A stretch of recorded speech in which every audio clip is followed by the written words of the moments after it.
ವಿಷಯವನ್ನು ನಾನು ತಮ್ಮ ಮುಂದೆ ಇಡ್ತಾ ಇದ್ದೀನಿ. ಇಡುವುದಕ್ಕೆ ಒಂದು ಕಾರಣ ಇದೆ.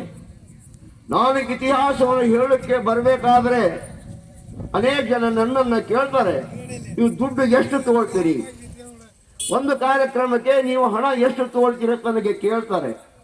ಯಾಕೆ ಸ್ವಾಭಾವಿಕ. ಯಾವನಾದರೂ ಒಂದು ವಿಷಯದ ಬಗ್ಗೆ ಉಪನ್ಯಾಸ ಮಾಡಲಿಕ್ಕೆ ಬಂದರೆ ದುಡ್ಡನ್ನು ಕೇಳುವಂಥ ಪದ್ಧತಿ ನಮ್ಮ ದೇಶದಲ್ಲಿದೆ, ನಮ್ಮ ಸಮಾಜದಲ್ಲಿದೆ. ಆದರೆ ನಾನು ದುಡ್ಡಿಗೋಸ್ಕರ ಈ ವಿಷಯವನ್ನು ಕಣ್ಮುಂದೆ ನಾನು ಇಟ್ಟುಕೊಂಡಿಲ್ಲ. 20 ವರ್ಷಗಳಿಂದ, ಕಳೆದ 20 ವರ್ಷಗಳಿಂದ ಇವತ್ತಿಗೂ ಕೂಡ ನಾನು ಒಂದೇ ಒಂದು ನಯಾ ಬಜೆ ಈ ಕಾರ್ಯಕ್ರಮಕ್ಕೋಸ್ಕರ ನಾನು ಬೇಡಿದವನಲ್ಲ, ನಾನು ತಗೊಂಡಿಲ್ಲ. ಯಾಕೆ ಅಂತ ಹೇಳಿದ್ರೆ ಅದಕ್ಕೊಂದು ಬಲವಾದ ಒಂದು ಕಾರಣ ಇದೆ. ಕಳೆದ 100 ವರ್ಷಗಳಿಂದ ಈ ಸಮಾಜದ ಹೊಸಿಗೆ ಹಾಕುವಂತ, ಈ ಸಮಾಜವನ್ನು ಸರ್ವನಾಶ ಮಾಡೋದಕ್ಕೋಸ್ಕರ, ಈ ಸಮಾಜವನ್ನು ಸರ್ವನಾಶ ಮಾಡಿ ಹೆಸರಿಲ್ಲದೆ ಮಾಡುವಂತ ಒಂದು ವ್ಯವಸ್ಥೆ ಈ ದೇಶದಲ್ಲಿ ನಡೆದಿದೆ. ಚಪ್ಪಾಳೆ ತಟ್ಟಬೇಡಿ, ಕೇಳಿ. ಚಪ್ಪಾಳೆ ಯಾರೂ ತಟ್ಟಬೇಡಿ, ಸುಮ್ಮನೆ ಕೇಳಿ. ಕರ್ನಾಟಕ, ಆಂಧ್ರ, ಮಹಾರಾಷ್ಟ್ರದಲ್ಲಿ ಎಲ್ಲ ಕಡೆ ಟಾರ್ಗೆಟ್ ಯಾವಾಗ ಅಂತ ಹೇಳಿದ್ರೆ ಮಾದಿಗ ಸಮಾಜ ಅಥವಾ ಮಾತಂಗ ಸಮಾಜ. ಈ ಸಮಾಜವನ್ನು ಸರ್ವನಾಶ ಮಾಡೋದಕ್ಕೋಸ್ಕರ ಇವತ್ತಿನ ಕ್ರಿಶ್ಚಿಯನ್ ಮಿಷನರಿಗಳು ಇವತ್ತಿನ ನಮ್ಮ ಸಮಾಜವನ್ನು ಹಾಳು ಮಾಡೋದಕ್ಕೆ ನಿಂತಿದ್ದಾರೆ. ಇಲ್ಲಿ ಆಗಿಲ್ಲ ಯಾರು ಮತಾಂತರ. ಬೀದರ್, ಕಲಬುರಗಿ, ರಾಯಚೂರು, ಬಳ್ಳಾರಿ, ಯಾದಗಿರಿ, ಹೈದರಾಬಾದ್, ಕರ್ನಾಟಕದಲ್ಲಿ 70% ಆಗಿ ಹೋಗ್ಬಿಟ್ಟಿದ್ದಾರೆ. ಯಾರು ಇಲ್ಲ. ಕೇವಲ 30% ಮಾತ್ರ, 30% ಮಾತ್ರ ಮಾದಿಗರು ಉಳಿದಿದ್ದಾರೆ. ಇರುವುದು ಎಲ್ಲಿ ಬಂಧುಗಳೇ. ಈ ದೃಷ್ಟಿಯಿಂದ ಸಮಾಜವನ್ನು ಜಾಗೃತಿ ಮಾಡುವುದಕ್ಕಾಗಿ ನಾನು ಈ ಒಂದು ವೃತವನ್ನು ತಗೊಂಡಿದ್ದೀನಿ. ವೃತ, ಈ ಒಂದು ತಪಸ್ಸನ್ನು ನಾನು ಮಾಡ್ತಾ ಇದ್ದೀನಿ. ಭಗವಂತ ಈ ನನ್ನ ತಪಸ್ಸಿಗೆ ನನಗೆ ಸಾಕಷ್ಟು ಏನಪ್ಪ ಅಂದ್ರೆ ಅದಕ್ಕೆ ನನಗೆ ಭಗವಂತ ಆಶೀರ್ವಾದವನ್ನು ಮಾಡಿದ್ದಾನೆ. ಯಾರ್ಯಾರು ವಾಪಸ್ ಈ ನಮ್ಮ ಸಮಾಜವನ್ನು ಬಿಟ್ಟು ಹೋಗಿದ್ದಾರೆ, ಸಾಕಷ್ಟು ನನ್ನ ವಿಚಾರವನ್ನು ಕೇಳಿ ವಾಪಸ್ ಮತ್ತೆ ಮಾದಿಗ ಸಮಾಜಕ್ಕೆ ಬಂದಂತ ಇತಿಹಾಸ ನನ್ನ ಕಣ್ಣು ಮುಂದೆ ಇದೆ. 20 ವರ್ಷಗಳಿಂದ ಬೀದರಿಂದ ಪ್ರಾರಂಭ ಮಾಡಿದಂತ ಈ ನನ್ನ ಇತಿಹಾಸ ಇವತ್ತಿಗೂ ನಡೆದಿದೆ. ನಿನ್ನೆ ರಾಯಭಾಗದಲ್ಲಿ ಒಂದು ಕಾರ್ಯಕ್ರಮ, ಮಾದಿಗ ಸಮಾಜದ ನೌಕರರ ಸಂಘದ ಕಡೆಯಿಂದ ಮಾದಿಗ ಮಾತಂಗ ಮಹರ್ಷಿಯ ಕಾರ್ಯಕ್ರಮವನ್ನು ನಿನ್ನೆ ನನಗೆ ಇಟ್ಟುಕೊಂಡಿದ್ರು. ಆ ಕಾರ್ಯಕ್ರಮಕ್ಕೆ GB ನಂದನ್ ಅವರು ಬಂದಿದ್ರು, ಕರ್ನಾಟಕ ಯೂನಿವರ್ಸಿಟಿ ಉಪಕುಲಪತಿ ಅವರು ಬಂದಿದ್ರು. ಆ ಕಾರ್ಯಕ್ರಮ ಮುಗಿಸಿ ಇವತ್ತೊಂದು ಕಾರ್ಯಕ್ರಮ, 15 ದಿನಗಳ ಹಿಂದೆ ಇಂಥ ಒಂದು ಕಾರ್ಯಕ್ರಮ ಇದೆ, ಅದಕ್ಕೆ ನೀವು ಬರಬೇಕು ಅಂತ ಹೇಳಿದಾಗ ನಾನು ಈ ಕಾರ್ಯಕ್ರಮಕ್ಕೆ ಬಂದಿದ್ದೀನಿ. ದಯಮಾಡಿ ಹೇಳ್ತೇನೆ, ಸುಮಾರು ಒಂದು 45-50 ನಿಮಿಷ, ಹೆಚ್ಚು ಕಡಿಮೆ 1 ಗಂಟೆವರೆಗೆ ಈ ಕಾರ್ಯಕ್ರಮ ಆಗ್ಬೋದು. ಒಬ್ಬರು ಅಲ್ಲಾಡಬಾರದು. ನಾನು ಹೇಳುವಂತ ಇತಿಹಾಸ ನನ್ನ ಮನೆಯ ಇತಿಹಾಸ, ನಾನು ಹೇಳುವಂತ ಉಪನ್ಯಾಸ ಅದು ನನ್ನ ಮನೆಗೆ ಸಂಬಂಧಪಟ್ಟಂತ, ನನ್ನ ಸಂಸ್ಕೃತಿಗೆ ಸಂಬಂಧಪಟ್ಟಂತ, ನನ್ನ ಘನ ಪರಂಪರೆಗೆ ಸಂಬಂಧಪಟ್ಟಂತ ಇತಿಹಾಸ ನನಗೆ ಸಂಬಂಧಪಟ್ಟದ್ದು. ಕೇಳಬೇಕಲ್ಲ,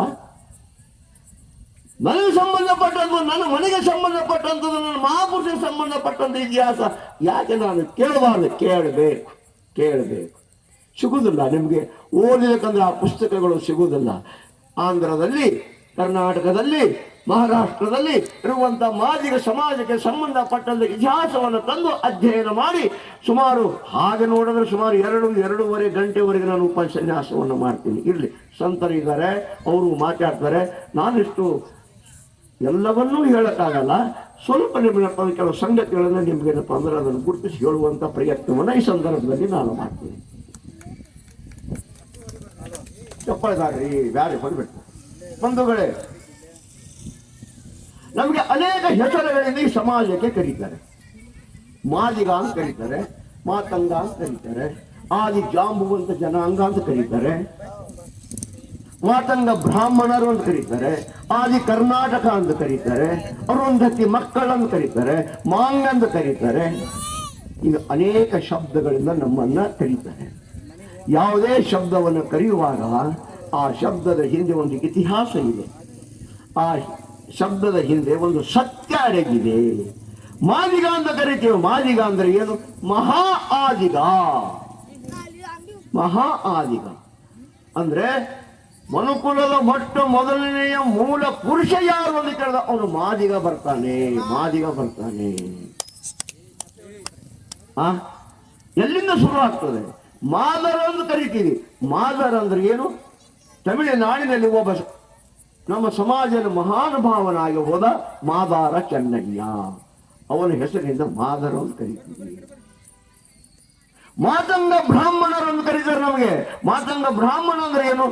ಋಷಿ ಮೂಲ ಸಂತತಿ. ಇದು ನಮ್ಮ ಹಿಂದೆ ಋಷಿಗಳು ಇದ್ದಾರೆ, ಋಷಿಯ ಮೂಲ ಜನಾಂಗ ಇದು. ಹೀಗಾಗಿ ನಮಗೆ ಮಾತಂಗ ಬ್ರಾಹ್ಮಣರು ಅಂತ ಕರೀತಾರೆ. ಜಾಂಬುವಂತ ಜನಾಂಗ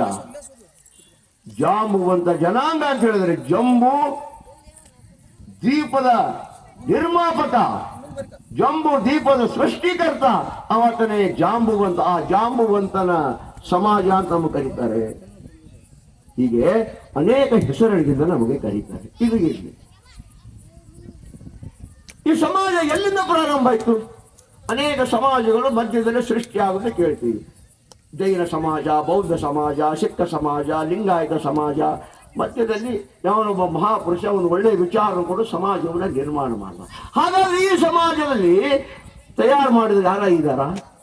ಇಲ್ಲ. ಬಂಧುಗಳೇ, ಈ ಸಮಾಜದ ಮೂಲ ಎಲ್ಲಿರ್ತದೆ? ಯಾವಾಗ ಭೂಮಿ ಸೃಷ್ಟಿಯಾಯಿತು, ಯಾವಾಗ ಭೂಮಿ ನಿರ್ಮಾಣ ಆಯಿತು, ಮೊದಲನೆಯ ವ್ಯಕ್ತಿ ಯಾರು ಅಂದ್ರೆ ಅವನು ಮಾದಿಗ. ಅದಕ್ಕೆ ಮಹಾ ಆದಿಗ. ಮಾದಿಗನಿಂದ ಈ ಭೂಮಿ ನಿರ್ಮಾಣ ಆಯಿತು. ಮಾದಿಗ ಸಮಾಜದಿಂದ ಈ ಭೂಮಿ ಸೃಷ್ಟಿಯಾಯಿತು. ಅಲ್ಲಿಂದ ಆ ಕಾಲದ ಯಾವುದು ಅಂತ ಹೇಳಿದ್ರೆ ಸತ್ಯಯುಗದ ಕಾಲ. 21 ಯುಗಗಳು.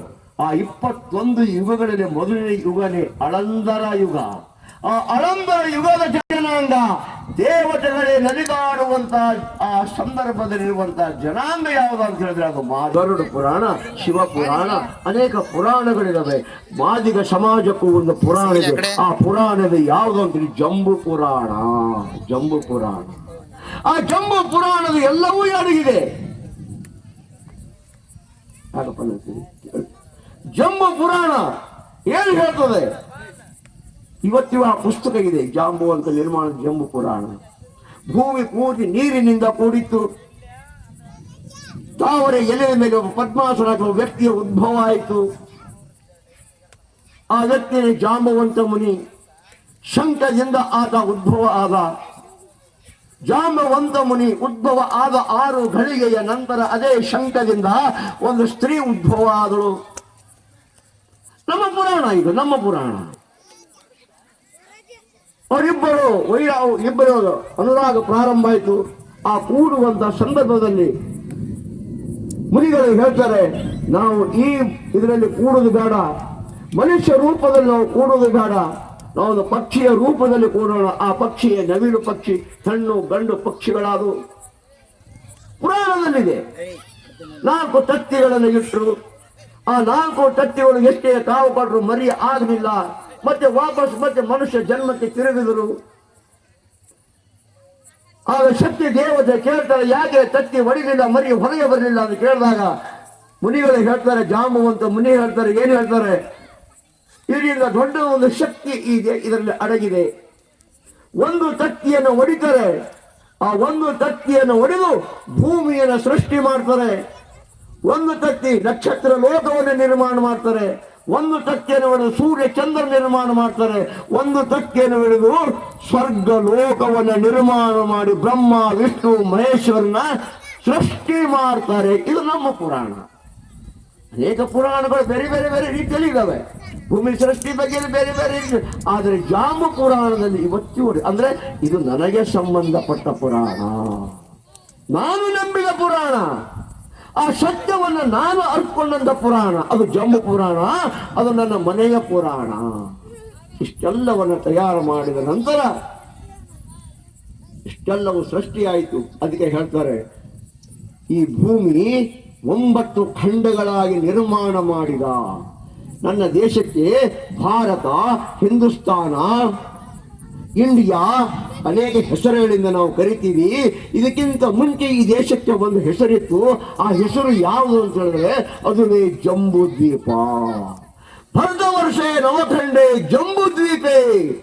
ಬ್ರಾಹ್ಮಣರು ಇವತ್ತಿಗೂ ನಮ್ಮ ಅರ್ಘ್ಯವನ್ನು ಕೊಡುವಾಗ ಹೇಳ್ತಾರೆ, ಅಂದ್ರೆ ಈ ಭೂಮಿಯನ್ನು ಸೃಷ್ಟಿ ಮಾಡಿದ ಜಂಬೂ ದ್ವೀಪಕ್ಕೆ ಬ್ರಾಹ್ಮಣರು ತಮ್ಮ ಮನೆಯಲ್ಲಿ ಇವತ್ತಿಗೂ ಆ ಶ್ಲೋಕವನ್ನು ಹೇಳ್ತಾರೆ. ಅದನ್ನು ನಾವು ಹೇಳಿಲ್ಲ.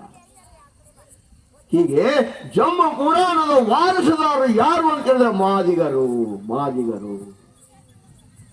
ಆ ಮುನಿಗೆ 7 ಜನ ಮಕ್ಕಳು, 7 ಜನ ಋಷಿಗಳು, 7 ಜನ ಇರುಮುನಿ, ಗುರುಮುನಿ, ಜ್ಞಾನಮುನಿ, ರಕ್ತಮುನಿ, ಹೆಪ್ಪು ಮುನಿ, ತಕ್ಕನ ಮುನಿ, 7 ಜನ ಮಕ್ಕಳು ಋಷಿಗಳಾಗಿ ಹೋದರು.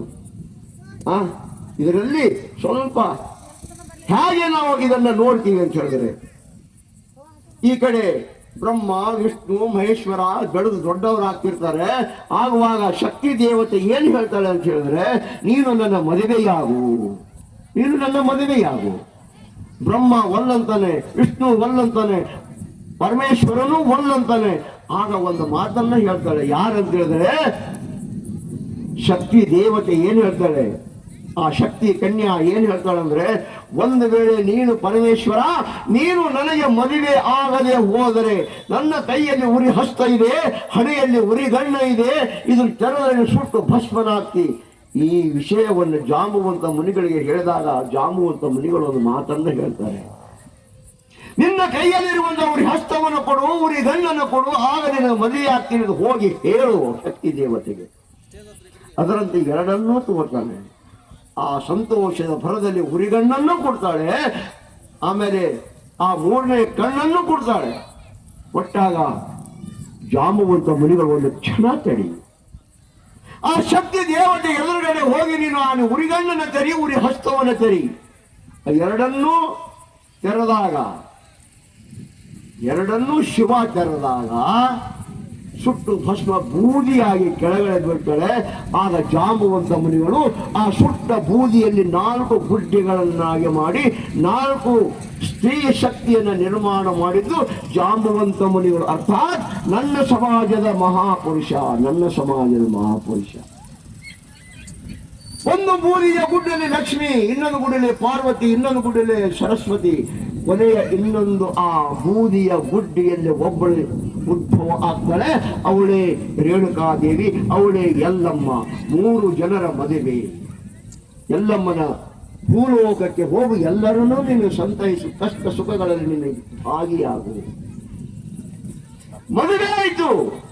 ಮದುವೆ ಆಗ ಶಿವ ಪಾರ್ವತಿಯರ ಇಬ್ಬರ ಮದುವೆ ಆಗುವ ಸಂದರ್ಭ ಬಂದಾಗ ಮದುವೆಯ ಕಲ್ಪನೆ ಸಿಕ್ಕುವುದು ಮಾದಿಗರ ಮನೆಯಲ್ಲಿ.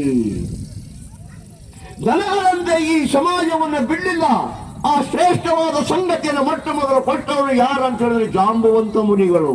ಮದುವೆಯ ಸುಂದರ ಕಲ್ಪನೆ, ಆ 5 ಸಂಗತಿಗಳನ್ನು ಕೊಟ್ಟದ್ದು ತಾಳಿ, ಕುಂಕುಮ, ಮೂಗುತಿ, ಕಾಲುಂಗರ ಎಲ್ಲವನ್ನು ಕೊಟ್ಟದ್ದು. ಇದು ನಮ್ಮ ಸಮಾಜದಲ್ಲಿ ಇವತ್ತಿಗೂ ಹೇಳ್ತದೆ.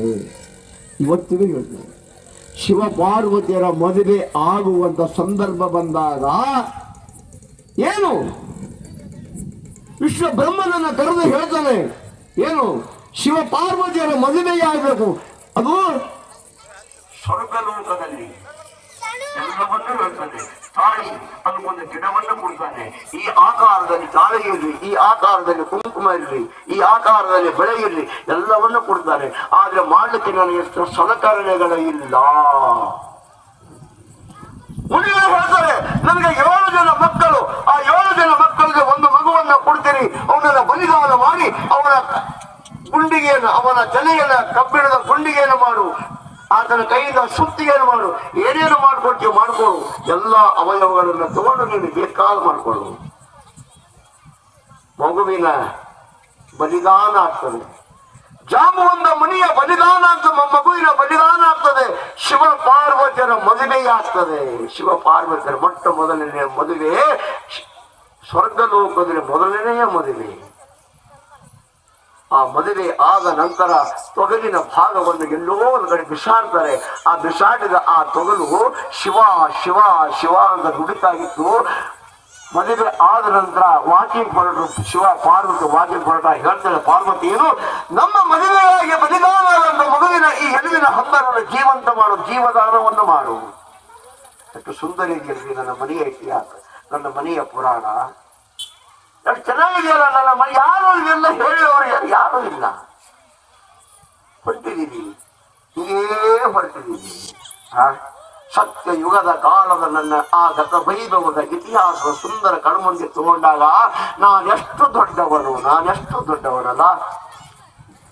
ಜೀವಂತ ಆದಂತ ಆ ಶಪ್ಪ ಮುನಿಯನ್ನ ತಗೊಂಡು ಹೇಳ್ತಾರೆ ವಿಶ್ವಬ್ರಹ್ಮ, ಹೇ ಜಾಂಬುವಂತ ಮುನಿ, ನಿನ್ನ ಮಗ ಮತ್ತೆ ಜೀವಂತ ಆಗಿ ಬಂದಿದ್ದಾನೆ, ವಾಪಸ್ ತಗೊಳ್ಳಿ ನಿನ್ನ ಮಗನಿಗೆ. ಕೇಳಿದಾಗ ಒಂದು ಮಾತನ್ನ ಹೇಳ್ತಾರೆ. ಆ ಮಾತು ಇವತ್ತಿಗೂ ಸತ್ಯ ಇದೆ. ಜಾಂಬುವಂತ ಮುನಿಗಳು ಹೇಳಿದ ಸತ್ಯದ ಮಾತು ಯಾವುದು? ಯಾವ ಮಾತನ್ನ ಹೇಳಿದರು? ಸೂರ್ಯ ಚಂದ್ರ ಇರುವವರೆಗೂ ಆ ಮಾತಿನ ಸತ್ಯ ಇದೆ ಬಂಧುಗಳೇ. ಆ ಸತ್ಯ ಇವತ್ತಿದೆ. ಏನ್ ಹೇಳ್ತಾನೆ? ಅಲ್ಲೂ ಸಲ್ಲದವನು ಇಲ್ಲೂ ಸಲ್ಲದವನು. ಈ ಸಲ್ಲದವನು ನಮ್ಮ ಸಮಾಜದ ಎದುರುಗಡೆ ಹೋಗಿ ಭಿಕ್ಷೆ ನಡಿ ಊಟ ಮಾಡಿ ತನ್ನ ಜೀವನದ ಯಾತ್ರೆಯನ್ನು ನಡೆಸಲಿ. ಬರ್ತಾನ ಅವನು ಹೆಂಡತಿ ಮಕ್ಕಳು ಸವಾರಿ. ಕಡೆ ಕೇಳ್ರಮ್ಮ, ಎಲ್ಲ ಕಡೆ ಕೇಳ್ರಿ. ಬರ್ತಾರೆ ಓಣಿಗಳಿಗೆ ಬಂದು. ಆದ್ರೆ ಒಂದು ಕಂಡೀಷನ್. ಏನು ಕಂಡೀಷನ್? ಮಾದಿಗರ ಮನೆಯಲ್ಲಿ ನಿನಗೆ ಪ್ರವೇಶ ಇಲ್ಲ, ಮಾದಿಗರ ಮನೆಯಲ್ಲಿ ನೀನು ಒಳಗಡೆ ಹೋಗುವಾಗಿಲ್ಲ. ಮನೆಯ ಬಾಗಿಲ ಎದುರುಗಡೆ ನಿಂತು ನಿನ್ನ ಭಿಕ್ಷೆಯನ್ನು ಬೇಡಬೇಕು. ಊಟ ಮಾಡುವಂತ ಯಾವನೇ ಮಾದಿಗ ಇದ್ರೆ ಅರ್ಧ ಊಟವನ್ನು ಬಿಟ್ಟು ನಿನಗೆ ಹೊಟ್ಟೆ ತುಂಬಿಸ್ತಾನೆ. ಬರ್ತಾನೆ, ಪೂರ್ತಿ ಹಸಿವಾಗಿದೆ, ಊಟಕ್ಕೆ ಬಂದಿದೆ, ಮನೆ ಮುಂದೆ ನಿಂತು ಕೇಳಿದಾಗ ಭಿಕ್ಷೆಯನ್ನು ಬೇಡ ಊಟ ಮಾಡಿಸಿ ಅವನಿಗೆ 2 ದಿವಸ 3 ದಿವಸ ಅವರಿಗೆ ಇಲ್ಲೇ ಇಟ್ಟುಕೊಂಡು ಅವನಿಗೆ ಮತ್ತೆ ಹೋಗುವಾಗುವಂತ ಕೈಯಲ್ಲಿ ದುಡ್ಡು, ಅವರಿಗೆ ಬಟ್ಟೆ ಬರೆಗಳನ್ನು ಕೊಟ್ಟು ಮತ್ತೆ ಮಂದೂರು ಊರಿಗೆ ಹೋಗ್ತಾನೆ. ಅವನೇ ಯಾರು? ದಕ್ಕಲಿಗ ಅಂತಿರಲ್ಲ ನೀವು, ಹೊರಗಿನವರು ಅಂತಿರಲ್ಲ, ಹೊರಗಿನವರು. ಯಾರಾದ ಹೊರಗಿನವನು? ಜಾಂಬುವಂತನ ಮಗ. ಜಾಂಬುವಂತನ ಮಗನ ನಾವು ನೋಡ್ಬೇಕಾದ್ರೆ, ಜಾಂಬುವಂತ ನೋಡ್ಬೇಕಾದ್ರೆ ಆ ಮಗನಿಗೆ ನೋಡ್ಬಿಡಿ, ಅವರ ಹೊರಗಿನವರಿಗೆ ನೋಡ್ಬಿಟ್ರೆ ಸಾಕು.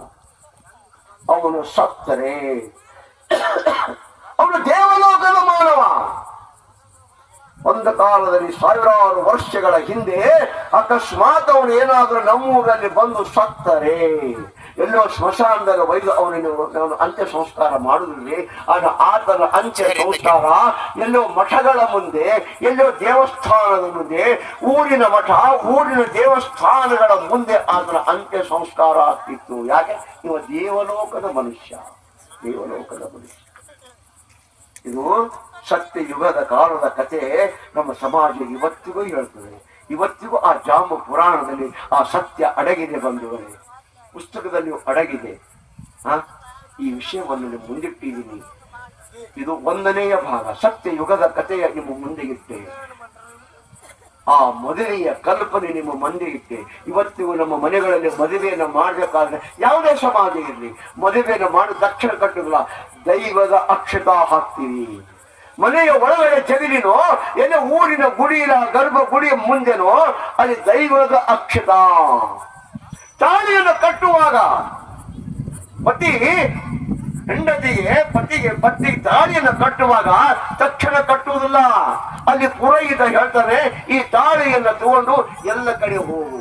ಎಲ್ಲರೂ ಆ ತಾಳಿಯನ್ನು ಕೈಯಲ್ಲಿ ಹಿಡಿದಾಗ ಮುಟ್ಟಿ ನಮಸ್ಕಾರ ಮಾಡ್ತೀವಿ, ಆಶೀರ್ವಾದ ಮಾಡ್ತೀವಿ. ಎಲ್ಲರೂ ಆಶೀರ್ವಾದ. ಯಾಕೆ? ಈ ತಾಳಿ ದೇವಲೋಕದಿಂದ ಬಂದಂತ ತಾಳಿ, ಶಿವ ಪಾರ್ವತಿಯರ ಆಶೀರ್ವಾದವನ್ನು ಪಡೆದು ಬಂದಂತ ತಾಳಿ. ಅದಕ್ಕೆ ಕಿಡ್ನಿ ಕೊಟ್ಟೇನು, ತಾಳಿಯನ್ನು ಕೊಡುವುದಿಲ್ಲ. ಆ ಗಟ್ಟಿತನ ಇವತ್ತಿನ ಸಮಾಜದಲ್ಲಿ ಅಡಗಿದೆ ಬಂಧುಗಳು, ಇವತ್ತಿಗೂ ಅಡಗಿದೆ. ತಾಳಿಗೆ ಕೈ ಹಿಚ್ಚಿದ್ರೆ ಅವರಿಗೆ 3ನೆಯ ಕಣ್ಣಿದೆ. ಆ 3ನೆಯ ಕಣ್ಣು ತೆರೆದ್ರೆ ಅದೇ ಕುಂಕುಮ. ಅದು 3ನೇ ಕಣ್ಣು. ಆ ಕುಂಕುಮ ಹಸಿರು ಬಣ್ಣ ಯಾಕಿಲ್ಲ, ಬಿಳಿಯ ಬಣ್ಣ ಯಾಕಿಲ್ಲ? ಆ ಬಣ್ಣ ರಕ್ತದ ಬಣ್ಣ ಇದೆ. ಕುಂಕುಮ ರಕ್ತದ ಬಣ್ಣ ಇದೆ. ತಾಳಿಗೆ ಯಾರಾದರೂ ಕೈ ಹಚ್ಚಿದ್ರೆ ಆ ರಕ್ತದ ಕಣ್ಣನು ಇದೆ, ಅದು ತೆರಿತ ಚಂಡಿ ಚಾಮುಂಡಿ ಆಗ್ತಾಳೆ. ಈ ಸಮಾಜದಿಂದ ಆ ಸತ್ಯ ಇವತ್ತಿಗೂ ಇದೆ. ಅದು ಅಂದು ಕೊಟ್ಟಂತ ಜಾಂಬುವಂತ ಮುನಿಗಳು ಕೊಟ್ಟಂತ ಆ ಶ್ರೇಷ್ಠವಾದ ಆ ಕೊಡುಗೆ ಇವತ್ತಿಗೂ ನಮ್ಮ ಸಮಾಜದಲ್ಲಿದೆ. ಬಂಧುಗಳೇ, ಅಂತ ಶಿವ ಪಾರ್ವತಿಯರು ಬಂದಂತ ತಾಳಿಯ ಭಾಗ್ಯವನ್ನು ಮೊಟ್ಟ ಮೊದಲು ನಾವು ಕೊಟ್ಟಿದ್ದೇವಲ್ಲ, ಪತಿವ್ರತ ಒಂದು ಗಂಡು ಒಂದು ಹೆಣ್ಣು ಇಡೀ ಜೀವನ ಪರ್ಯಂತ ಅವರ ಜೀವನದ ಯಾತ್ರೆ ನಡೀಬೇಕು, ಅವರಿಂದ ಸಂತತಿಗಳು ಆಗಬೇಕು. ಇದುವೇ ಶ್ರೇಷ್ಠವಾದ ಕಲ್ಪನೆಯನ್ನು ನಮ್ಮ ಜಾಂಬುವಂತ ಮುನಿಗಳು ಕೊಟ್ಟದ್ದು. ಆ ಜಾಂಬು ಪುರಾಣದಲ್ಲಿ ಇವತ್ತಿಗೂ ಇದೆ, ಇವತ್ತಿಗೂ ಇದೆ. ಇದು ಸತ್ಯಯುಗದ ಕಾಲ. ಇನ್ನು ಕೆಳಗಡೆ ಬರೋಣ, ಮಧ್ಯಯುಗದ ಕಾಲ. ರಾಮಾಯಣ ಮಹಾಭಾರತದಲ್ಲಿ ಮಾದಿಗ ಸಮಾಜದ ಇತಿಹಾಸ ಎಷ್ಟು ದೊಡ್ಡದಿದೆ ರೀ, ಎಷ್ಟು ಸತ್ಯ ಇದೆ. ರಾಮಾಯಣ ಕಾಲ ಕಿಷ್ಕಿಂಧ ಕಾಂಡದಲ್ಲಿ, ಅರಣ್ಯ ಕಾಂಡದಲ್ಲಿ ಮಾದಿಗ ಸಮಾಜದ ಇತಿಹಾಸ ಅಡಗಿದೆ. ಕಂಬ ಪುರಾಣದಲ್ಲಿ, ಕಂಬ ರಾಮಾಯಣದಲ್ಲಿ, ವಾಲ್ಮೀಕಿ ರಾಮಾಯಣದಲ್ಲಿ, ಕಿಷ್ಕಿಂಧ ಕಾಂಡದಲ್ಲಿ, ಅನುಶಾಸನ ಪರ್ವದಲ್ಲಿ ಇವತ್ತಿಗೂ ನಮ್ಮ ಸಮಾಜದ ಇತಿಹಾಸ ಏನು ಹೇಳ್ತದೆ? ಏನಿತ್ತು ರಾಮಾಯಣದಲ್ಲಿ? ರಾಮಾಯಣ ಕಾಲದಲ್ಲಿ ಒಬ್ಬ ಮಹಾಪುರುಷನ ಜನ್ಮ ಆಗ್ತದೆ ಈ ಸಮಾಜದಲ್ಲಿ. ಅವನೇ ಮಾತಂಗ. ಮಾತಂಗ ಸ್ವಲ್ಪ ಹಿಂದೆ ಅವನು ಕಟ್ಟಿದ ಆ ಕಥೆಯನ್ನು ಹೇಳಕ್ ಹೋಗಿದ್ರೆ ಸಮಯ ಆಗ್ತದೆ, ಮುಂದೆ ತಗೊಂಡು ಹೋಗ್ತಾ ಇರ್ತೀನಿ. ಮಾತಂಗ ಋಷಿ, ಅವನಿಗೊಬ್ಬ ಶ್ರೇಷ್ಠವಾದ ಗೆಳೆಯ ಇದ್ದ. ಅವನ ಹೆಸರೇ ವಿಶ್ವಾಮಿತ್ರ. ಬರಗಾಲ ಬಿದ್ದಾಗ ಸಾಕಷ್ಟು ಸಹಕಾರವನ್ನು ಮಾಡಿದಂತ ಮತಂಗ ಋಷಿ ವಿಶ್ವಾಮಿತ್ರ ಹೇಳ್ತಾನೆ, ನಿನ್ನ ಸಮಾಜದ ಉದ್ಧಾರಕ್ಕಾಗಿ ನೀನು ತಪಸ್ಸನ್ನು ಮಾಡು. ಆ ತಪಸ್ಸನ್ನು ಮಾಡ್ತಾರೆ ಯಾವುದಕ್ಕೋಸ್ಕರ? ದೇವಲೋಕದ ಪದವಿ. ಬಾಯಿ ಶಂಕುಡವ, ದೇವಲೋಕದ ಪದವಿ, ಅದು ಬ್ರಹ್ಮ ಋಷಿ ಪದವಿ. ಆ ಪದವಿಯನ್ನು ಪಡೆದ ನೀನು 12 ವರ್ಷಗಳ ಕಾಲ ತಪಸ್ಸನ್ನು ಮಾಡು. ಕೊನೆಗೆ ಫಲ ಸಿಗಲಿಲ್ಲ, ಮತ್ತೆ 12 ವರ್ಷ ತಪಸ್ಸು ಆಗ. ಏತಮ್ಮ ಯಾರು ಮಾತಾಡೋದ್ರಿ? ಮಾತಾಡ್ಬೇಡ್ರಿ, ನನ್ನ ಭಾಷಣದ ಮಾತಾಡ್ಬೇಡ್ರಿ. ಸುಮ್ಮ ಕೂತ್ ಕೇಳಬಿಟ್ಟು ಸುಮ್ಮ ಕೂಡ್ರಿ. ಏತಮ್ಮ ಯಾಕೆ ಓಡಾಡ್ತಪ್ಪ ನೀನು? ಬಂದು ಕೂಡ್ರಿ ಕಡೆ.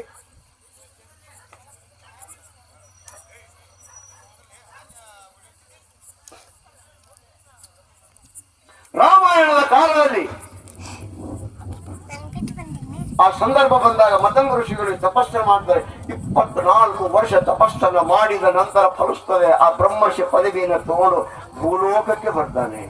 ಆ ಭೂಲೋಕಕ್ಕೆ ಬಂದಂತ ಹುಡುಗದಲ್ಲಿ ಆದ ಆಶ್ರಮ ಕಟ್ಟಿದ ಸ್ಥಳ ಯಾವುದು ಅಂದ್ರೆ ಇದೇ ಹಂಪಿ.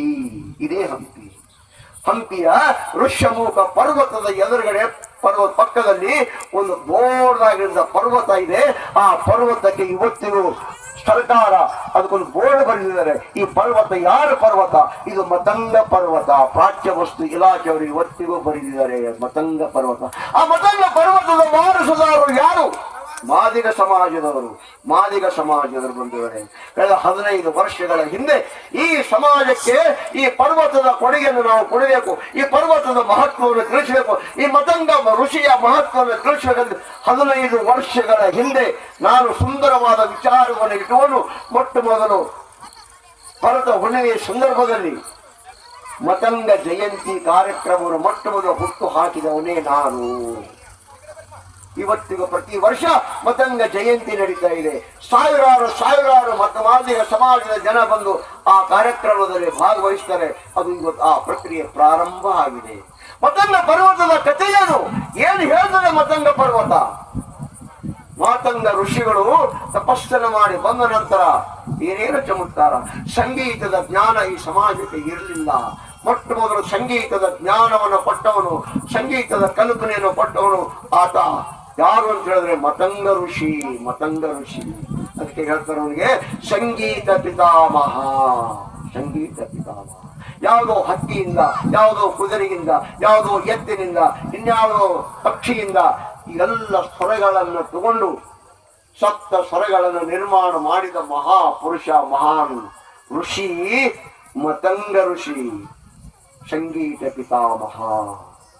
ತ್ರಿಲೋಕ ಸಂಚಾರಿ ನಾರದರು ಹೇಳ್ತಾರೆ, ಈ ಸಂಗೀತದ ಜ್ಞಾನವನ್ನು ನೀಡಿ ಎಲ್ಲ ಕಡೆ ತಿಳಿಸು, 3 ಲೋಕಕ್ಕೆ ತಿಳಿಸು. ಅವನಿಗೂ ಕೊಡ್ತಾರೆ ಸಂಗೀತ ಪಿತಾಮಹ. ಪಂಚಾಂಗ, ಇಂಥ ದಿವಸ ಹುಣ್ಣಿಮೆ, ಇಂಥ ದಿವಸ ಅಮಾವಾಸ್ಯೆ, ಇಂಥ ದಿವಸ ಗ್ರಹಣ, ಎಲ್ಲ ಸುಂದರ ಕಲ್ಪನೆ ಮೊಟ್ಟವನ್ನು ಕೊಟ್ಟವನೇ ಮತಂಗ ಋಷಿ. ಆಗ ಇಂಥ ಮತಂಗ ಪಂಚಾಂಗಗಳು ಇತ್ತು. ಮತಂಗ ಪಂಚಾಂಗ, ಮತಂಗನೂರು, ಮತಂಗಹಳ್ಳಿ, ಮತಂಗಪುರ, ಅನೇಕ ಹಳ್ಳಿಗಳು ಎಲ್ಲ ಕಡೆ ಆಯಿತು. ಆದರೆ ಈ ಸಂದರ್ಭದಲ್ಲಿ ಒಂದು ಘಟನೆ ನಡೀತದೆ. ರಾಮನ ಸೀತೆಯನ್ನು ಕದ್ಕೊಂಡು ಹೋಗ್ತಾನೆ. ರಾಮ ಲಕ್ಷ್ಮಣ ಇಬ್ಬರು ಸಂಶೋಧನೆಗೆ ಬರ್ತಾರೆ. ಮತಂಗ ಪರ್ವತದ ದೂರದಲ್ಲಿ, ಸಾಕಷ್ಟು ಮೈಲಿಗಳ ದೂರದಲ್ಲಿ ಒಬ್ಬ ರಾಕ್ಷಸ ಇದ್ದಾನೆ. ಅವನೇ ಕಬಂದ. ಕಬಂದ ರಾಕ್ಷಸ.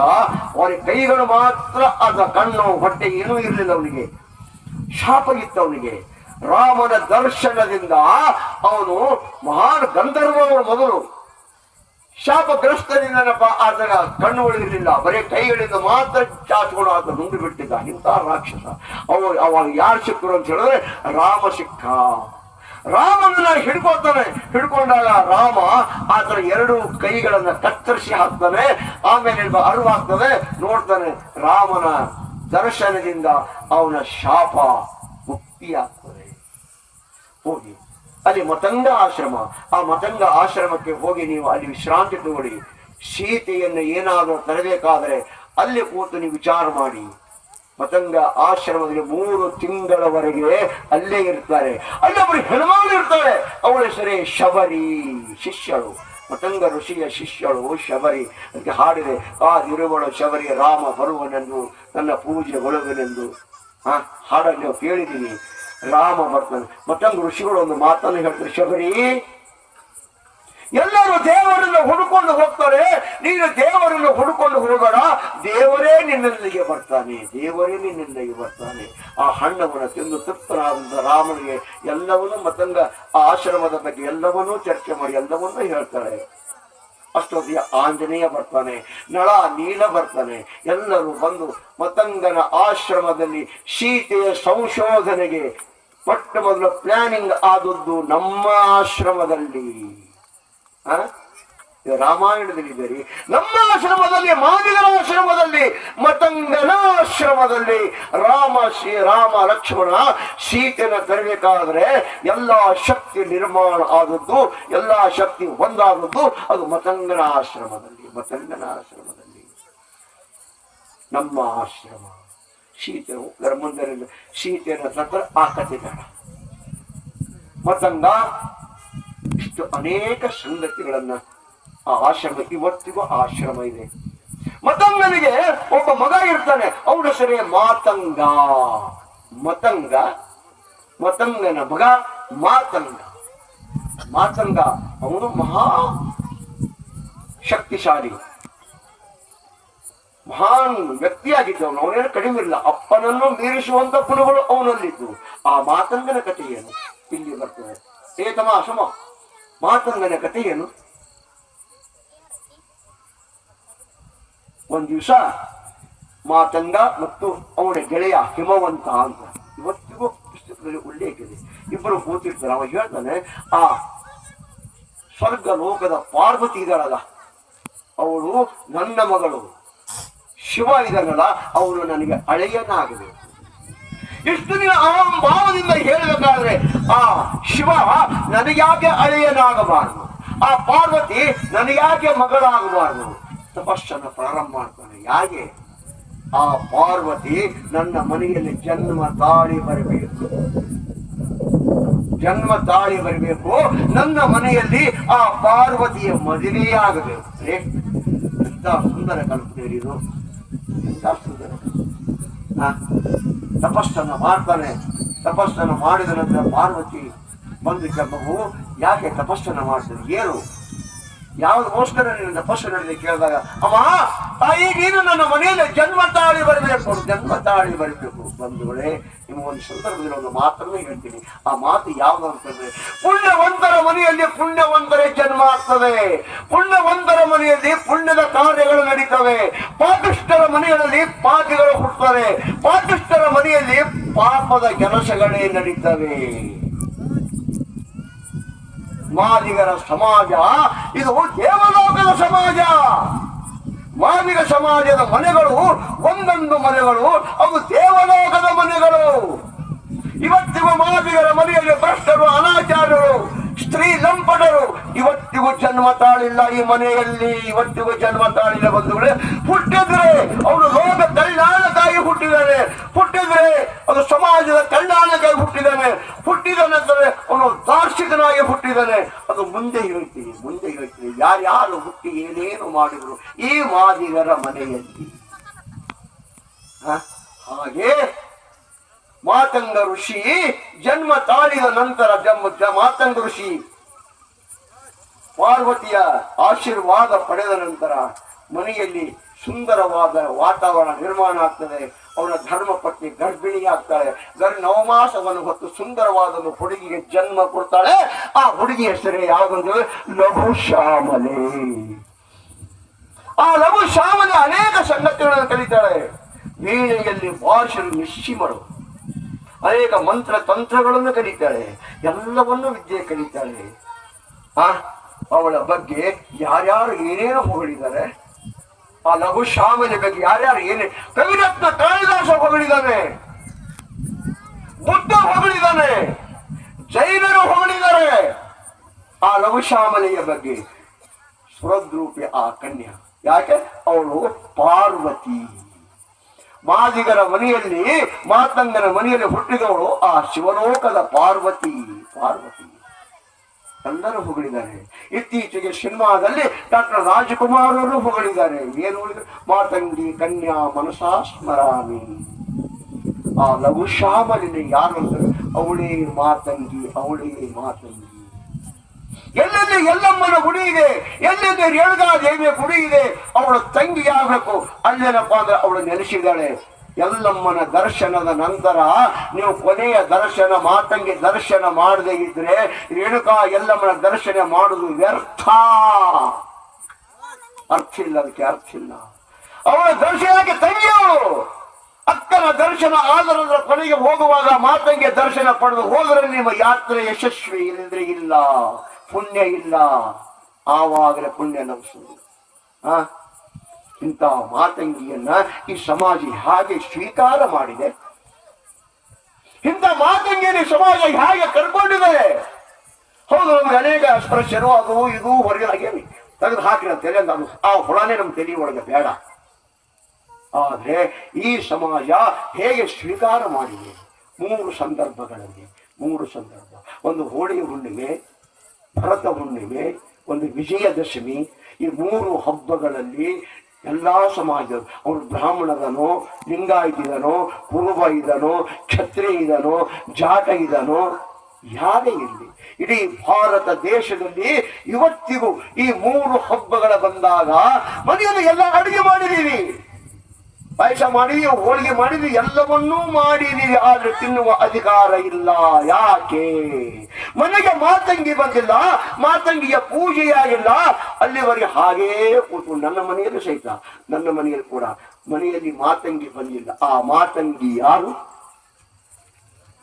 ಇವತ್ತಿಗೂ ಮಾತಂಗಿ ಯಾವ ರೂಪದಲ್ಲಿ ಬ್ರಾಹ್ಮಣರ ಮನೆಗೆ, ಲಿಂಗಾಯತರ ಮನೆಗೆ ಈ 3 ಹಬ್ಬಗಳಲ್ಲಿ ಹೋಗ್ತಾಳೆ. ನಮ್ಮ ಕೈಯಲ್ಲಿ ಒಂದು ಬುಟ್ಟಿ ಇದೆ. ಆ ಬುಟ್ಟಿಗೆ ನಾವು ಹಡ್ಲಿಗೆ ಅಂತ ಕರಿತೀವ, ಪರಡಿಗೆ ಏನು ಕರಿತೀವಿ? ಪಡ್ಲಿಗೆ ಅಂತ ಕರಿತೀವಿ. ಆ ಪಡ್ಲಿಗೆಯಲ್ಲಿ ದೇವತೆ ಇದ್ದಾಳೆ. ಆ ಪಡ್ಲಿ ಒಳಗೆ ಪಾರ್ವತಿ ಇದ್ದಾಳೆ.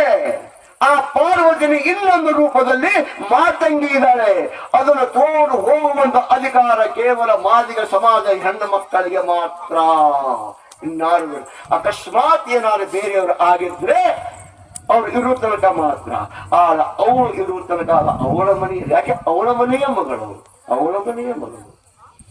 ಈ ಪಡ್ಲಿಗೆಯನ್ನು ತಗೊಂಡು ಹೋದ ನಂತರ ಕರಿಯ ಕಂಬಳಿ ಹಾಸಿ ಅಲ್ಲಿ ಇಟ್ಟು ಎಲ್ಲ ಪೂಜೆ ಗೀಜೆ ಮಾಡಿ ಕಾಲಿಗೆ ಬಿದ್ದು ನಮಸ್ಕಾರ ಮಾಡಿ ಅವ್ರಿಗೆ ಪ್ರಸಾದ ಇಟ್ಟು ಅಲ್ಲಿಷ್ಟು ಭವಿಷ್ಯವನ್ನ ಕೇಳ್ತೀವಿ. ಏನ್ ಕೇಳ್ತೀವಿ?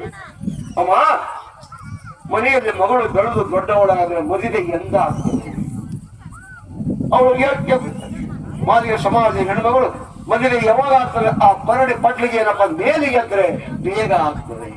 ಪಡ್ಲಿಗೆ ಏಳದೆ ಹೋದ್ರೆ ಅಲ್ಲೇ ಕೂತ್ರೆ ಸ್ವಲ್ಪ ಲೇಟ್ ಆಗ್ತದೆ. ಈ ತರ ಭವಿಷ್ಯ ಕೇಳುವಂತ ಪದ್ಧತಿ ಇವತ್ತಿಗೂ ಎಲ್ಲಾ ಸಮಾಜಗಳಲ್ಲಿದೆ. ಆ ಭವಿಷ್ಯ, ಮಾತಂಗಿಯ ಭವಿಷ್ಯ ಹೇಳುವಂತ ಅಧಿಕಾರ ಕೇವಲ ಮಾದಿಗ ಸಮಾಜದವರು ಮಾತ್ರ ಇದೆ. ಬಂದು ಎಷ್ಟು ಶ್ರೇಷ್ಠ ಕಥೆ ಇದು. ಮಾತಂಗಿ ಅಷ್ಟೇ ಅಲ್ಲ, ಇನ್ನೊಬ್ಬಳು ರಾಮಾಯಣದ ಇನ್ನೊಬ್ಬಳು ಮಹಾ ಹೆಣ್ಣುಮಗಳು ಆಗ ಹೋಗ್ತಾಳೆ. ಮಾತಾಡೋದು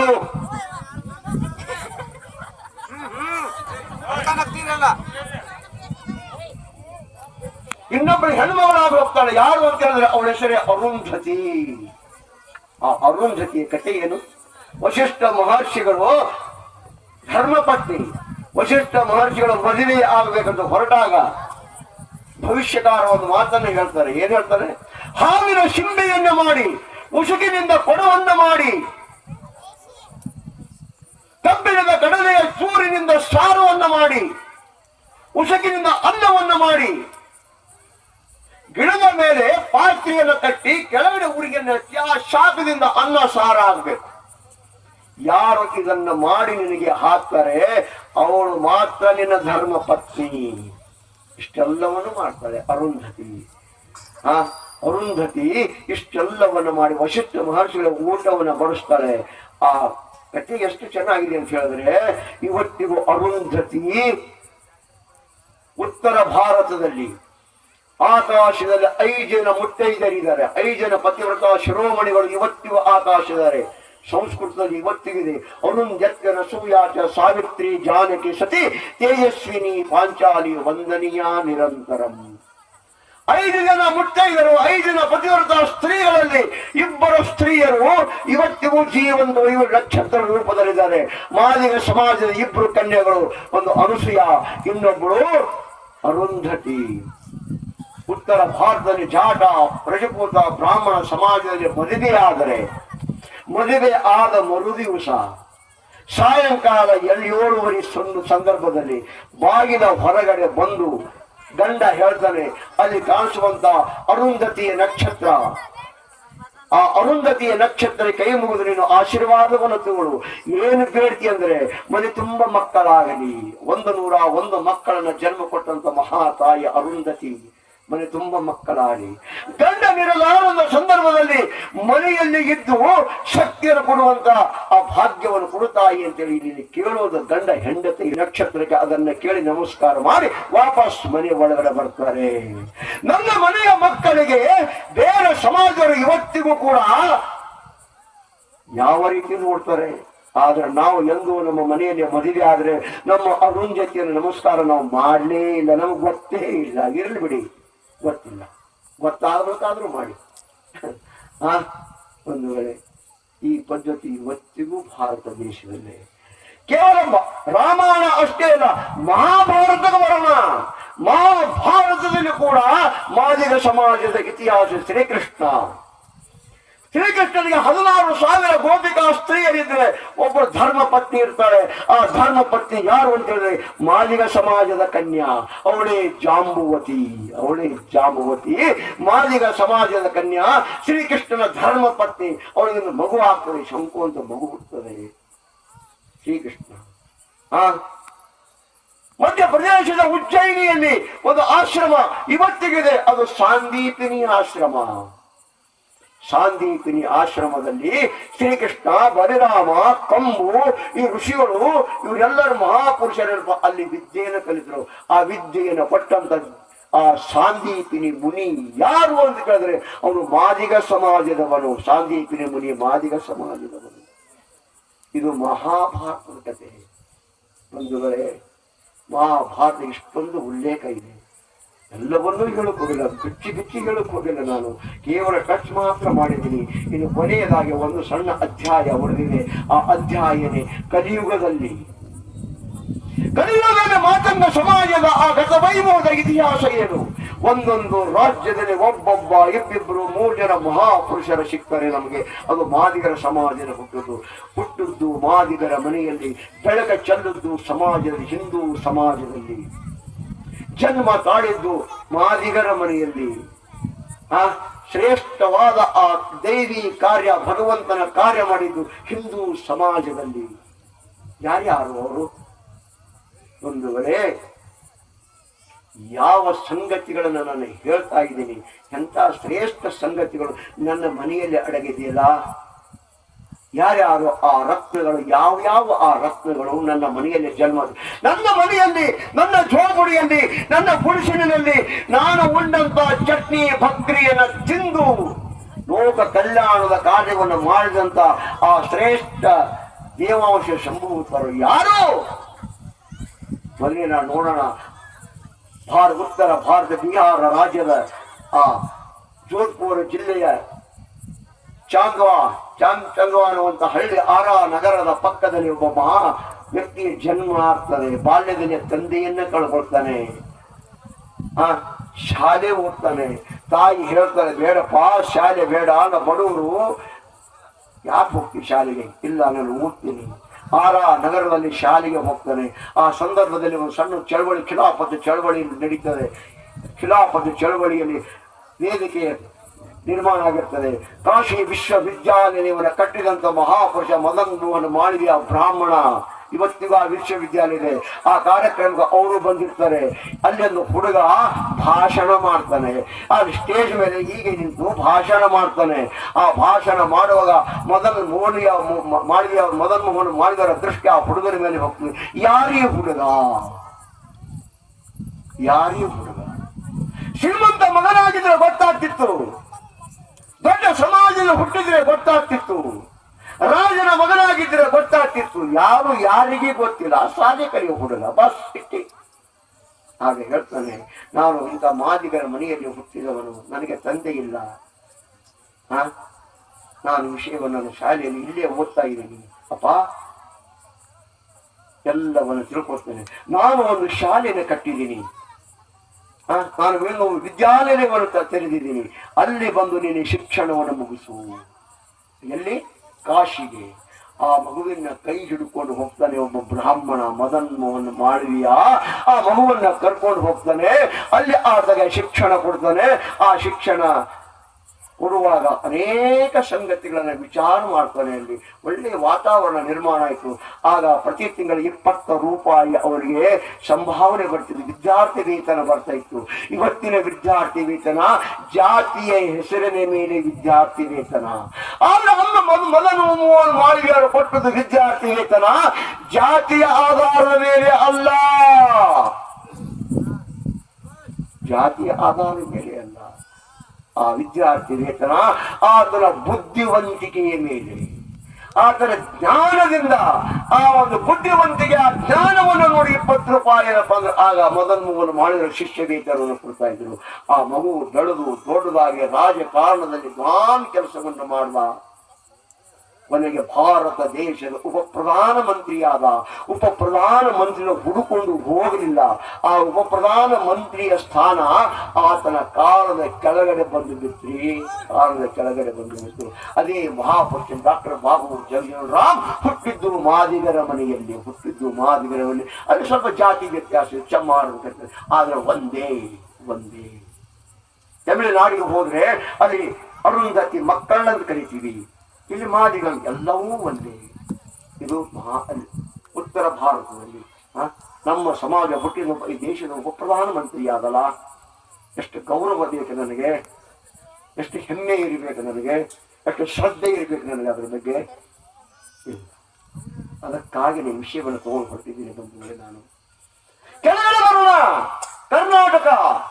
ಕರ್ನಾಟಕದ ಮರುಳ ಸಿದ್ಧ, ಕಗ್ಗಲ್ಲಿಪುರ, ಉಜ್ಜಯಿನಿ, ಅಲ್ಲೊಬ್ಬರು ಪತ್ನಿ ಇಬ್ಬರು ಚರ್ಮದ ಕೆಲಸವನ್ನು, ಪಾದರಕ್ಷಣೆ ಕೆಲಸ ಮಾಡ್ತಾ ಇದ್ರು. ಒಬ್ಬ ಸಂತ ಶ್ರೀಶೈಲ ಯಾತ್ರೆಯ ಹೊರಡ್ತಾನೆ. ಆ ಹೊರಡುವಾಗ ಪಾದರಕ್ಷೆಗಳನ್ನು ಕೇಳ್ತಾನೆ. ನೀವು ಪಾದರಕ್ಷಣೆ ಕೊಟ್ಟು ಬೆಳಗ್ಗೆ ನೀವೇನು ಕೇಳ್ತೀರಾ ಕೇಳಿ ಕೊಡ್ತೀನಿ ಅಂತ ಆ ಸಂತ ಹೇಳ್ತಾನೆ. ಹೇಳ್ತಾರೆ, ನಮಗೆ ಸಂತಾನ ಇಲ್ಲ. ಆಗ ಸಂತ ಹೇಳ್ತಾನೆ, ಏನು ಕೇಳ್ತಿರೋ ಕೇಳಿ, ಎಲ್ಲವನ್ನೂ ಕೊಡ್ತೀನಿ, ಆದ್ರೆ ಇದು ಒಂದು ಮಾತ್ರ ಕೇಳಬೇಡಿ. ಯಾಕೆ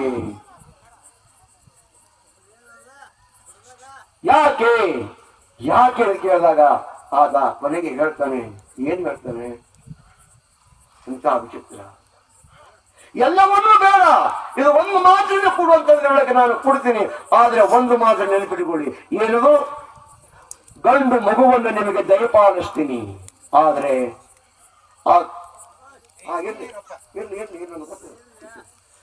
ಆದ್ರೆ ಆ ಮಗುವಿನ ಬಾಲ್ಯದ ಲೀಲೆಗಳನ್ನು ನೋಡುವಂತ ಭಾಗ್ಯ ನಿಮ್ಮ ಹಣೆ ಬರದಲ್ಲಿ ಇಲ್ಲ. ಆ ಮಗು ಹುಡುಗರೆ, ಮಗು ಆಗ್ತದೆ, ಅಂಬೆಗಾಲು ಹಾಕುವ ಸಂದರ್ಭದಲ್ಲಿ ನೀವು ತಾಯಿ ತಂದೆ ಇಬ್ಬರು ಈ ಲೋಕದ ಯಾತ್ರೆಯನ್ನು ಮುಗಿಸ್ತೀರಿ. ಅದೇ ಮಗುನೇ ಮರಳ ಸಿದ್ಧ. ಇವತ್ತು ಸದ್ಧರ್ಮ ಪೀಠ, ತರಳಬಾಳು ಸದ್ಧರ್ಮ ಪೀಠ ಇವತ್ತಿಗೂ ಉಜ್ಜಯಿನಿಯಲ್ಲಿದೆ. ಹುಟ್ಟಿದ್ದು ಮಾದಿಗರ ಮನೆಯಲ್ಲಿ. ಆಂಧ್ರಗೆ ಬರೋಣ. ಒಂದು ಹುಚ್ಚ ಹುಡುಗಿ ಮದುವೆ ಆಯ್ತು, ಗಂಡು ಮನೆ ಇಲ್ಲ, ತವ್ರ ಮನೆಯೂ ಇಲ್ಲ, ಎಲ್ಲವನ್ನು ಬಿಟ್ಟಳು. ಅದೋ ನೀನು ಹೋಗಿ ಕೂಡ್ತಾಳೆ. ಆ ಕೂತ ನಂತರ ಅನೇಕ ಚಮತ್ಕಾರಗಳು ನಡೀತವೆ, ಅನೇಕ ಪವಾಡಗಳು ನಡೀತವೆ. ಕೊನೆಗೆ 98 ವರ್ಷ ಬದುಕಿದಂತ ಆ ಹೆಣ್ಣು ಮಗಳು ಅಲ್ಲಿ ಅದೋನಿಯಲ್ಲಿ ಐಕ್ಯ ಆಗ್ತಾಳೆ. ಇವತ್ತು ಅದೋನಿಯ ಆ ನಗರದ ಗ್ರಾಮ ದೇವತೆ ಊರಿನ ಮಧ್ಯದಲ್ಲಿ ಒಂದು ಮಂದಿರ ಇದೆ. ಅವಳ ಹೆಸರೇ ತಿಪ್ಪೆ ಲಕ್ಷ್ಮಮ್ಮ. ಹುಟ್ಟಿದ್ದು ಮಾದಿಗರ ಮನೆಯಲ್ಲಿ. ತಿಪ್ಪೆ ಲಕ್ಷ್ಮಮ್ಮ ವೈಶಾಖ ಮಾಸದಲ್ಲಿ ರಥೋತ್ಸವ ಆಗ್ತದೆ. ದೊಡ್ಡ ಪ್ರಮಾಣ ಲಕ್ಷ ಗಟ್ಟಲೆ ಆ ಜಾತ್ರೆಗೆ ಬರ್ತಾರೆ. ಹುಟ್ಟಿದ್ದು ನಮ್ಮ ಮನೆಯಲ್ಲಿ, ಬೆಳಗಿದ್ದು ಎಲ್ಲರ ಸಮಾಜದ ಮನೆಗಳಲ್ಲಿ. ತಮಿಳುನಾಡು 3 ಜನ ಆಗಿ ಹೋಗ್ತಾರೆ. ಮಾದಾರ ಧೂಳಯ್ಯ, ಮಾದಾರ ಚೆನ್ನಯ್ಯ, ತಿರುಪಣ್ಣಾಳ್ವರ್. ಮಾದಾರ ಚೆನ್ನಯ್ಯ ಕಂಚಿ ನಗರದ ಕರಿಕಾಲ ಚೋಳನ ಆಸ್ಥಾನ ಹುಲ್ಲು ಕೊಯ್ಯುವಂತ ಮನುಷ್ಯ. ಕಂಚಿ ನಗರದ ರಾಜ ಕರಿಕಾಲ ಚೋಳ ಶಿವನ ಗುಡಿಯ ಹೋಗಿ ಲಿಂಗಕ್ಕೆ ಹೋಗಿ ಅಂಬಲಿಯನ್ನು ಕೊಡ್ತಾ ಇದ್ದ. ಒಂದು ದಿವಸ ಪರೀಕ್ಷೆಯ ಕಾಲ ಬರ್ತದೆ. ಅಂಬಲಿ ಶಿವ ಕುಡಿಲಿಲ್ಲ. ಯಾಕೆ ಶಿವ ಇವತ್ತು ಅಂಬಲಿ ಕುಡಿಲಿಲ್ಲ ಅಂತ ಕೇಳಿದಾಗ ಸುಮ್ಮನಿರ್ತಾನೆ. ಒಂದು ವೇಳೆ ನೀನು ಈ ಉತ್ತರ ಕೊಡದೆ ಹೋದ್ರೆ ಇದೇ ಖಡ್ಗವನ್ನು ತಗೊಂಡು ಶಿರಚ್ಛೇದನ ಮಾಡ್ಕೋತೀನಿ ಲಿಂಗದ ಮೇಲೆ. ಹೇಳೋ ಭಗವಂತ, ಯಾಕೆ ಅಂಬಲಿ ಕುಡಿತಾ ಇಲ್ಲ ಅಂಬಲಿ? ಆಗ ಏನು ಹೇಳ್ತಾನೆ,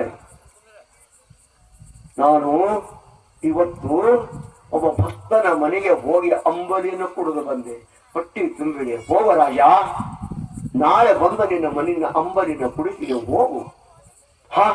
ನನಗಿಂತ ಮೇಲಾದ ಭಕ್ತ ಇನ್ನೊಬ್ಬ ಈ ನನ್ನ ನಗರದಲ್ಲಿ ಯಾರಾತ? ಅವನೇ ಮಾದಾರ ಚೆನ್ನಯ್ಯ. ಮಾದಾರ ಚೆನ್ನಯ್ಯನ ಮನೆಯ ಮುಂದೆ ಹೋಗಿ ಮಾದಾರ ಚೆನ್ನನಿಗೆ ಸಾಷ್ಟಾಂಗ ನಮಸ್ಕಾರವನ್ನು ಹಾಕಿ ಅವನ ಹೆಗಲ ಮೇಲೆ ಕೂರಿಸುವನು. ಇಡೀ ಕಂಚಿ ನಗರದಲ್ಲಿ ಸುತ್ತಾಡಿ ಕೊನೆಗೆ ಶಿವನ ಮಂದಿರಕ್ಕೆ ಕರ್ಕೊಂಡು ಹೋಗ್ತಾನೆ ಆ ಮಾದಾರ ಚೆನ್ನಯ್ಯ. ಉಳ್ಕಡೆ ಚೆನ್ನ, ನಿಂಗಡೆ ಚೆನ್ನ, ನಡೆದಾಡಿದರೆ ಚೆನ್ನನ ಮಪ್ಪ ಮಾದಾರ ಚೆನ್ನಯ್ಯ. 12ನೇ ಶತಮಾನದ ಅಣ್ಣ ಬಸವಣ್ಣವರು ಮಾದಾರ ಚೆನ್ನಯ್ಯನ ಬಗ್ಗೆ ಎಷ್ಟಂತೂ ಹೊಗಳಿದ್ರಲ್ಲ. ಒಂದು ವೇಳೆ ಯಾವ ಇವತ್ತು ಮದ್ರಾಸ್ ಅಂತ ಇತ್ತು ಆ ಊರಿಗೆ, ಮದ್ರಾಸ್ ಅನ್ನೋ ಹೆಸರನ್ನ ತೆಗೆದು ಹಾಕಿ ನಮ್ಮ ಸಮಾಜದ ಮಹಾಪುರುಷರ ಹೆಸರು ಆ ಮದ್ರಾಸಿಯ ಊರಿಗೆ ಇಟ್ಟಿದ್ದಾರೆ. ಅದುವೇ ಚೆನ್ನೈ. ಚೆನ್ನೈ ಅಂದ್ರೆ ಏನು? ಚೆನ್ನಯ್ಯನ ಹೆಸರು.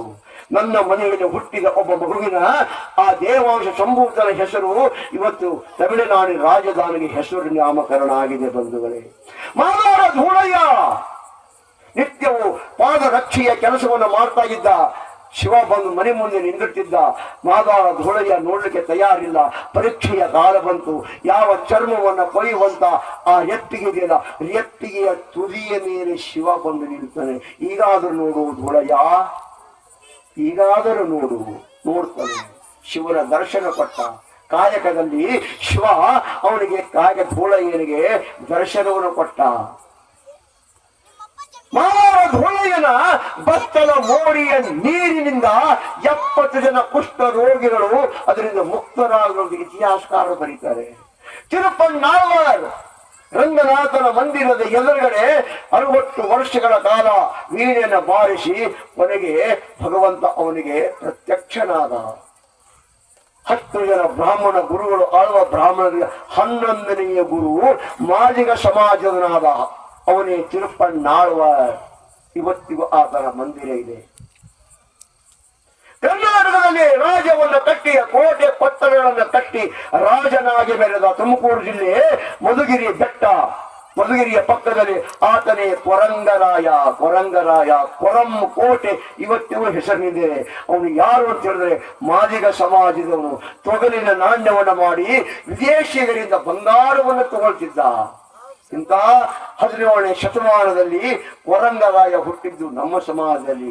ಉತ್ತರ ಭಾರತದಲ್ಲಿ ಖಾರವೇಲ ಹುಟ್ಟಿದ್ದು ರಾಜನಾಗಿ ಮೆರೆದಂತ ಸಮಾಜ ಇದು. ಕ್ಷತ್ರಿಯ ಕೆಲಸವನ್ನು ಮಾಡಿದ ಸಮಾಜ ಇದು.